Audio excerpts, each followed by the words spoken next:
भागवत मात में एक और प्रसंग आता है, धुंधकारी और गोकर्ण जी का चरित्र। अब ये कथा क्योंकि क्रम है तो क्रम में सिर्फ इतना कहूंगा, हमारे घरों में भी गोकर्ण है, हमारे घरों में भी धुंधकारी है।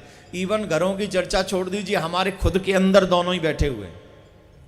जिस समय जीव गलत रास्ते पर जाता है उस समय वो धुंधकारी हो जाता है, और जब कोई जीव अच्छे मार्ग पर जाता है तब वो गोकर्ण हो जाता है। आप सबको मैं आगाह करूंगा, अपने गोकर्ण को जिंदा रखो, अपने धुंधकारी को मार दो।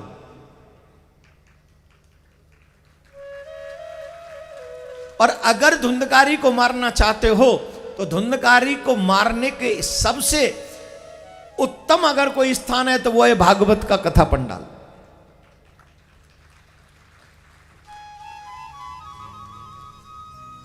धुंधकारी दुनिया में कहीं और मरने वाला नहीं है, याद रखो।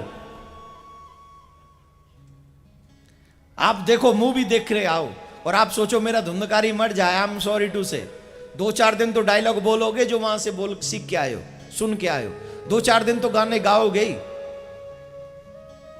गाओगे कि नहीं है? एक भक्त की कथा याद आ रही है वृंदावन के नाम से, सुनाऊं?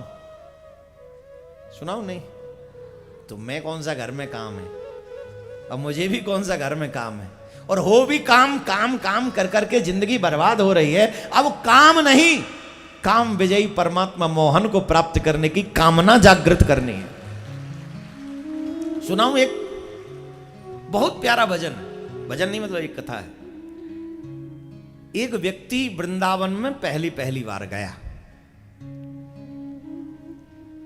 और वहां एक साधु को उसने भजन गाते हुए सुना। साधु एक पद गा रहे थे, हमारो मन, क्या शुरू हो गए, कमाल है। हमारो मन बांके बिहारी के चरणन में लागो, ये गा रहे थे, बड़ा प्यारा पद गा रहे थे वो। यही बार बार ये गा रहे थे, हमारो मन बांके बिहारी के चरणन में लागो, हमारो मन बांके बिहारी के चरणन में लागो, यही गा रहे थे। अब उस व्यक्ति को ये पंक्ति बहुत अच्छी लगी और वहीं बैठ के सुनने लगा। ये आप जो फिल्मी डायलॉग सुन के आते हो उनके ऊपर याद आ गया मुझे। जो सुनता है वही गाएगा ना, वही दोहराएगा, जो देखेगा वही करेगा।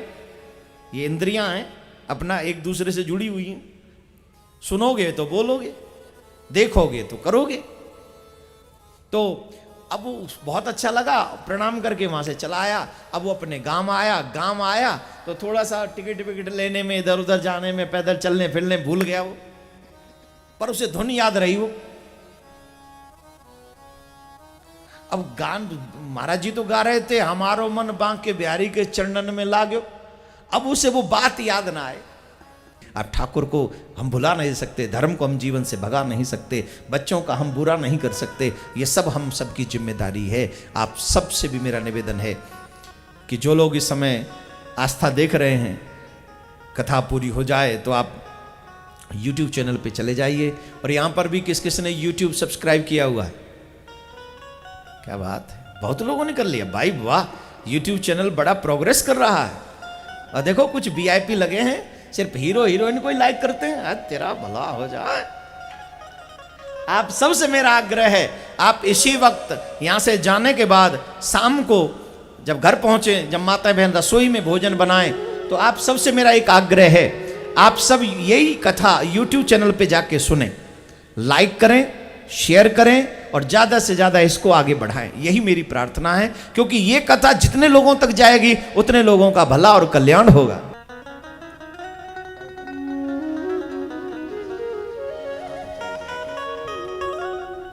तो आप सबसे मेरा आग्रह यही है, क्या आग्रह है कि आप लोग इस कथा को, यहां जितने भी लोग हैं अपना अपना मोबाइल निकालो, अब निकालो, बड़ा निकालते थे, YouTube ऑन करो और वो जो ऊपर वाला होता है ना वो लाइक किया करो, कहीं ऐसा ना नीचे वाला कर दो।